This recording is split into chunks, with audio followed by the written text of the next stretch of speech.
Player of the Year. It's probably going to go to Geno Smith, in all honesty. I think Goff should be in consideration, but who on planet He's Earth fourth. thought Geno Smith would be doing what he's doing? I Jared didn't. Goff is Jared Goff is currently fourth in Comeback Player of the Year voting. If he gets the Lions to the playoffs, that'll jump. If Yeah. Geno doesn't Oh, get yeah. to the playoffs, I reckon this weekend will decide it. If whoever gets to the playoffs out of Geno and Jared will get it. Yeah, you'd think Geno, because, I mean, you could say, well, look, Jared Goff could probably have a pretty good year. I think a lot of us thought, man, I think he'll do decent. I don't know if really anybody thought Geno Smith would do anything this year. I was like, man, they're going to be the first pick in the draft. And when I looked at this roster and, 70% completions, they have a chance to make the playoffs. I think a lot of people expect them to be a top 5 draft pick. Well, they are, but it's just with the Broncos pick. But what a trade they got. Good grief, man. Russell Wilson falling off a cliff, and they getting a good one. Hashtag FGB Super Bowl predictions. Oh, man, this is a tough one. So it's a tough one. I want to go Chiefs. I feel like it's Chiefs, Bills, or Bengals. I'm going to go Bills.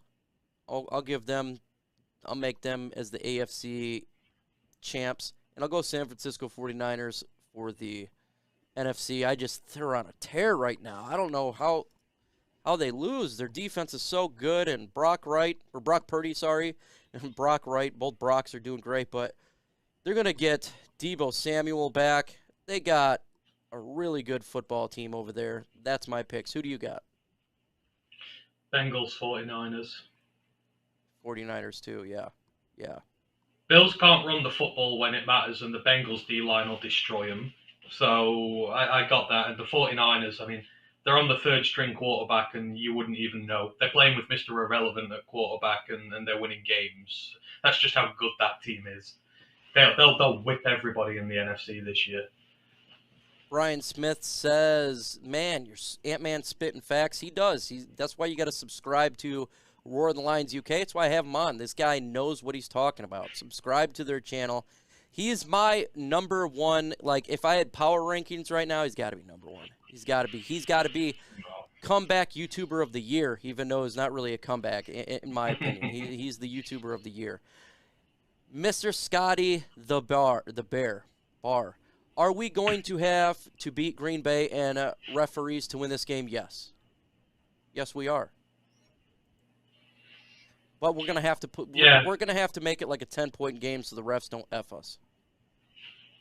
Yeah, you got to do what you did against the Bears. You've got to get up early and get to the point where any questionable calls don't matter. Because I mean, was it the holding call the weekend just gone, which was like the most garbage thing I've ever seen in my life, and don't want to get that again. But yeah, at the end of the day, you've got to fight through refereeing adversity, and you fight through that by just absolutely whipping the other side to the point where it don't matter. So that's what we got to go and do. Why doesn't St. Brown go so unnoticed in the NFL? Why is he unnoticed? I don't know why he gets unnoticed. Maybe because he's a 4th-round draft pick.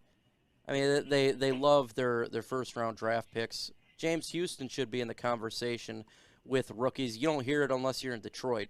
So I think that has a lot to do with it. What do you think why Amon-Ra first down doesn't get as much love as he should?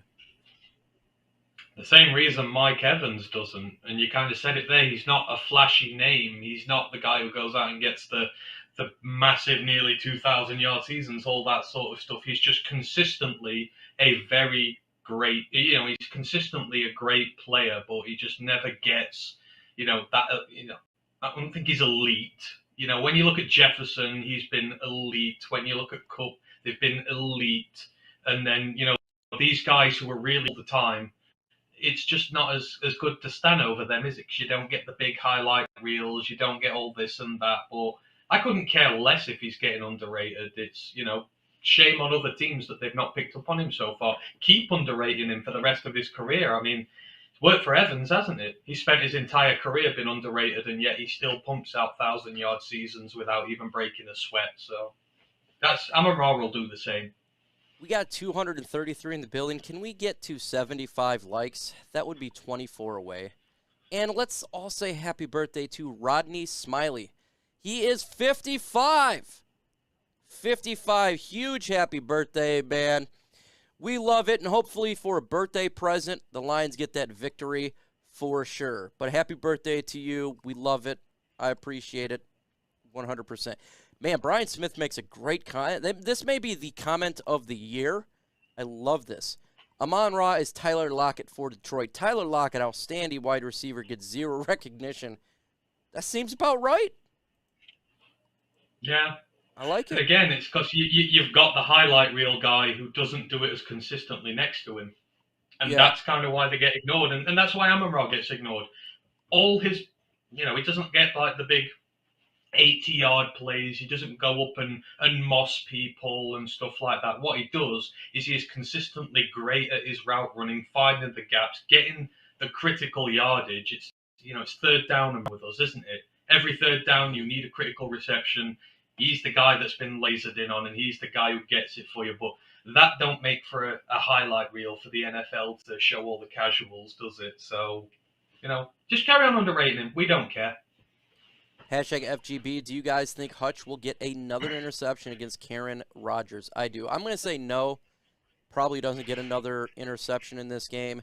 He's only got 3 on the year, and he obviously he did versus the first time we faced them. But what do you think? I mean, I don't see us in a position in this game where we're going to rush one and play Aiden as an outside corner. I mean, that was kind of just really fun. What a chess move, the video by the way. It is, yeah. End of the half, Hail Mary, rush one, put Aiden as an outside corner. There was a video taken of him just sort of stood there, just like, da-da-da. You almost thought he was stood on the sideline. That was a G move. As soon as he looked, yeah, it was. He kind of suckered him into it because I don't think he realised he were there. And then as soon as it was thrown, bang, he went and got it. To be honest, I'd like to see them try that a little bit more, but hell yeah. I'm not sure we're going to be in a situation where we rush one against the Packers. Although it would be fun if we did. If you didn't see it, Aiden Hutchinson was on the side. He was right next to the sideline. Yeah. On that interception. Just so like, yeah. So Justin Fields probably thought, oh, he's not even in this game. And then when the play, he just stand there, and then he jumps the route. That was a freaking G move by Aiden Hutchinson right there. I was laughing when I seen that. Speakeasy from Woodward Sports posted on his Twitter feed, and I was dying. You got to check that out if you haven't. Appreciate you, Den Bliss. You are as an OG in this game. We appreciate it. We appreciate it. If I missed your question, just repost it. Really do apologize for that. Devin Davis, hashtag FGB. Do you think we play Green Bay like we did last year with trick plays and going for it on 4th and shorts? 4th and shorts, yes. Maybe a trick play here and there, but it's different. I think we have a lot more talent this year compared to last year. Last year, I felt like we did trick plays because they knew we wouldn't have as much talent, and that was with the Rams game and other games. It's a little bit different now. What do you think there, Ant-Man? I don't think we're going to. Last year, there was zero pressure on us in the game against them. We were almost sort of at liberty to be able to go out and do things like that and mess around and see what we could get away with. This year, there are real bona fide stakes on the table for us, a potential playoff appearance. So you can't just be so frivolous with how you play. I mean, if you're at the point of the game where it's really close in the 4th quarter and you need that little bit of magic to separate, by all means, be ballsy and go for it, but not all the way through this time. You've got to be sensible and take what you're given because you might not get it again. $1.99 super chat from Crypto Silver Stack, and he says, Aaron Rodgers is a bad man. He can be a bad man. He definitely can be. Thank you so much for that super chat. We got another one here from Mark Sanchez. $20 super from Mark Sanchez. I'm a diehard Hawks fan, and I hate the fact they made the Lions game on Sunday Night Football. If we win, the Lions won't beat the Pack. I know Campbell said they'll play the end, but 53 players with that same mentality if they're eliminated. Mark, thank you so much for that super chat. I see the butt fumble. I believe that's your avatar. Love it. No, they'll play to the end. I'm going to tell you that right now. Even if we're eliminated, this team is we did it last year when we were a garbage team. We won 3 of the last 6 games. This team just fights. It doesn't matter if they're in or not. They will fight to the bitter end. And trust me, that's the mentality that we have. I don't think you have to worry about that, Ant-Man. Oh no, you know what? All I would say to you, Mark, is we are the best team to put in this situation because I think we are, like Mike says, one of the bona fide few teams who will still give 100%. Because at the end of the day, there are guys here playing for their future in Detroit. There are guys here who might lose their roster spot if they just come and waltz through this one and don't try. This is still a big game for us. The opportunity to beat them, go 5-1 in the conference, to ruin Green Bay's playoff aspirations. We are still in a high pressure environment against a team with real stakes on the line, and you have to show that you can win those games as well. So nothing changes as far as the Lions happen. You couldn't be in better hands in terms of a team that won't give up if you win. Dallas says, I've never actually watched this show, but it's great. Thanks, man. We definitely appreciate it. Love to talk football. When the season is over, we're probably going to go to 2 shows a week still on here. Definitely, we do the post-game show on this channel. Obviously, it wouldn't be a post-game show when the season's over. But I do believe we should probably still do 2 shows a week. That's a possibility for sure. Maybe I'll just mix it up with my personal channel. We'll do like a 2-hour special. And that's something that we should do here. We got Rudy. Rudy says, Go Pack Go. Much respect to the Lions. We know that they are a threat, but still Go Pack Go. Hey, appreciate that. Respect right back to you, man. Obviously, you're not a cocky fan, and that's the best way to go. Hey, the cocky fans, whether it be like, it seems like this guy's a cocky fan. Couple of mooks whining about referees. Yeah, you're going to get 6 sacks. Lions are Essies outside the dome. Packers, we need to get here we go.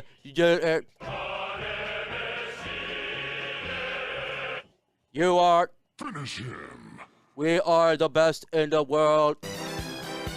This comment gets a. Oh, we're going to get a. I'm giving her a D, man. A strong D. This guy is really funny.